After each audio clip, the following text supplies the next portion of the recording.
Meu nome é Reginaldo Valácio. Nessa apresentação vou abordar o risco de viés nos estudos de tratamento.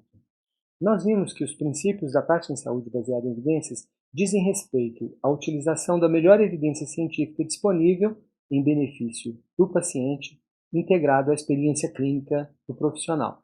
Que essa melhor evidência disponível, ela existe em um conjunto que pode ter uma maior ou menor credibilidade e que mostra um efeito no qual nós teremos maior ou menor confiança na nossa tomada de decisões. Vamos ver um exemplo para discutirmos o risco de viés, o risco de outras explicações dos resultados das pesquisas clínicas. O exemplo, trauma e hemorragia. Nessa situação, uma intervenção que pode ser pensada é o uso do ácido tranexâmico, uma medicação antifibrinolítica. Para entender, eu já falei de antifibrinolítica, para entender precisamos responder primeiro perguntas básicas. Por exemplo, o que é o ácido tranexâmico, qual o mecanismo de ação dessa droga e como reconhecer a hemorragia no trauma. Essas perguntas permitem entender o problema. O que são eventos vasoclusivos seria outra também pergunta básica. Mas a pergunta que vai permitir a decisão, e essa pergunta vai ser respondida com uma pesquisa clínica, é essa pergunta PICO, como nós vimos na primeira apresentação. Em pacientes com hemorragia significativa e trauma, o uso do ácido tranexâmico, essa intervenção, comparada ao controle cuidado usual, quais serão as diferenças em termos dos desfechos morte, transfusão e eventos vasoclusivos. Para respondermos essa pergunta PICO, nós precisamos conhecer o conjunto de evidências que tentaram responder a essa pergunta, separarmos aquelas evidências que não trazem essa resposta. Esse conjunto de evidências, na verdade, ele tem uma única grande evidência, que foi uma grande novidade de grande relevância publicada em 2010. Então, essa pesquisa clínica teve como objetivo medir a diferença naqueles desfechos, mortalidade, hemorragia, eventos vasoclusivos, comparando uma intervenção com um controle, qual o efeito em termos de benefícios e possíveis danos. A pergunta sobre o risco de viés é se o que foi demonstrado na pesquisa se deve apenas ao efeito do ácido tranexâmico ou se há outras explicações para esse efeito. Então, nós estamos falando do risco de viés nos estudos de tratamento, nos ensaios terapêuticos, que respondem a uma pergunta PICO. Esses estudos começam selecionando amostras de pacientes parecidos com aquele para o qual eu quero tomar uma decisão.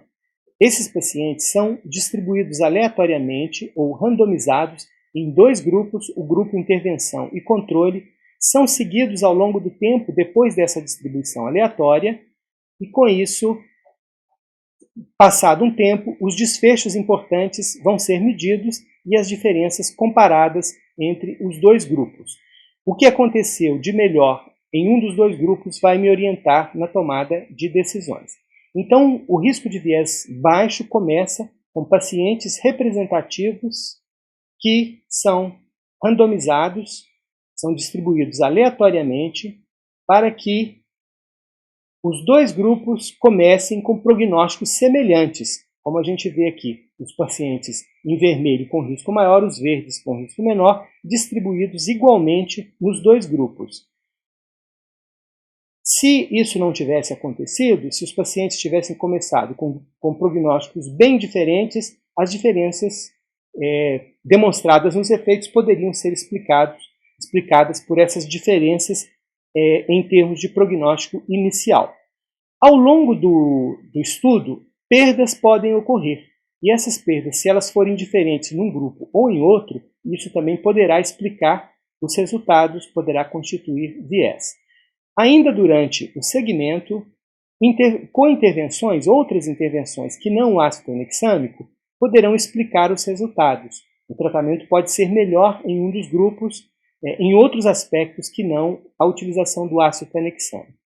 Já no finalzinho, na avaliação dos pacientes, se esses pacientes forem avaliados de modo diferente, se não forem avaliados com a mesma objetividade, com o mesmo critério nos dois grupos, isso poderá ocasionar diferenças que não poderão ser atribuídas ao ácido tranexâmico, ou seja, que serão fontes de viés.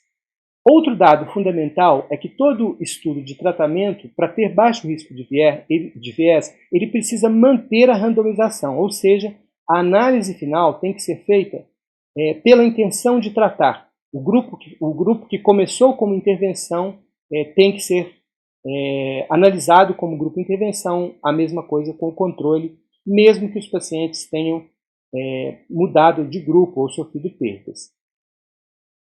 Então, as fontes de viés podem ser classificadas em viés de seleção e viés de performance. O viés de seleção diz respeito a prognósticos diferentes desde o início, e o viés de performance diz respeito a um tratamento melhor, a uma avaliação mais generosa, a pacientes melhores mudarem de um grupo para outro, casos ruins de um grupo serem perdidos ou adesão maior em um grupo, todas fontes de viés chamados de viés de performance. Para avaliar esses diferentes tipos de viés de seleção e viés de performance, alguns checklists são disponíveis. Esses checklists têm o objetivo de responder a essa pergunta: a diferença observada que vai orientar a minha decisão, ela se deve ao efeito da intervenção que eu estou considerando? A situação ideal era que todo o resultado fosse explicado pelo efeito. Isso raramente acontece. A maioria dos estudos tem algum viés, mas o que nós queremos é que esse risco de viés seja baixo. Citando um autor, a boa evidência não descarta os fatores de confusão, mas revela um efeito que é maior do que o efeito combinado dos possíveis fatores de confusão. Um checklist muito utilizado faz essas perguntinhas. Os pacientes são representativos? Foram randomizados? A alocação foi oculta, ou seja, não houve como saber para qual grupo os pacientes seriam selecionados previamente, não houve nenhuma interferência dos investigadores no processo de distribuição aleatória. A análise foi feita na intenção de tratar? Houve cegamento, pelo menos na avaliação dos desfechos menos objetivos? Houve perda de segmento? Houve interrupção precoce?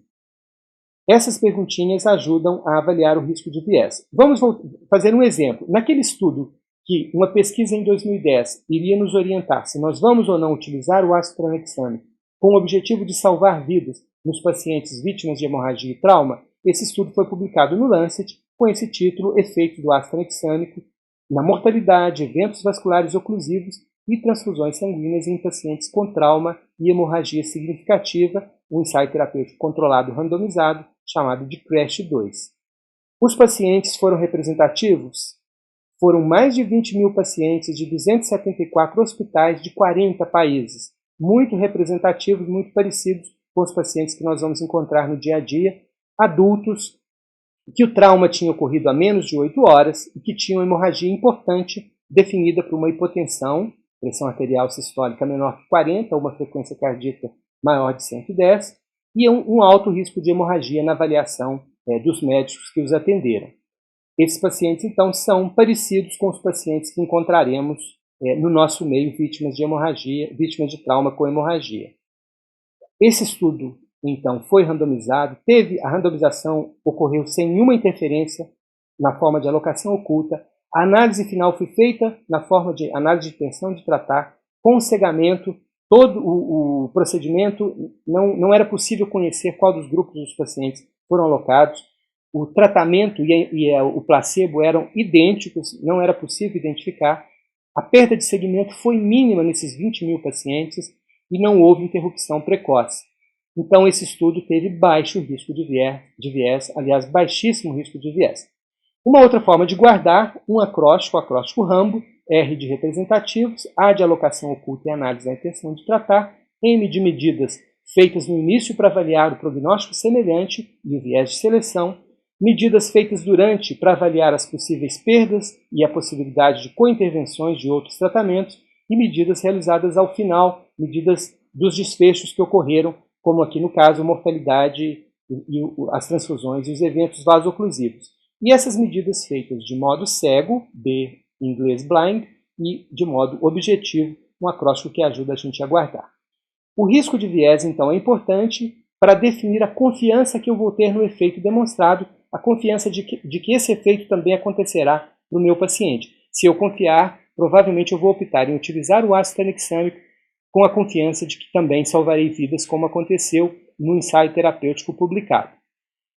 Existe uma hierarquia de risco de viés. O menor risco de viés, o topo dessa pirâmide hierárquica, está com as revisões sistemáticas e meta-análises que conversaremos mais adiante. Os ensaios terapêuticos randomizados, quando de boa qualidade como esse, serão de baixo risco de viés. As pesquisas biológicas in vitro estão lá embaixo nessa hierarquia com maior risco de viés.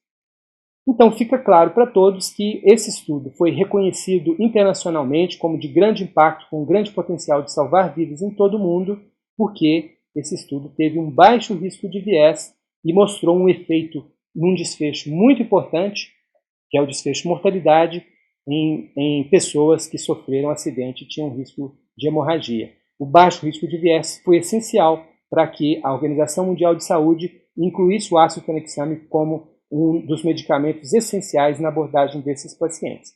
Então fica claro que sem uma análise do risco de viés é impossível eu acreditar no efeito que foi demonstrado no estudo. Esse é um ponto fundamental. Depois conversaremos sobre o tamanho e a precisão desse efeito numa outra sessão. Obrigado.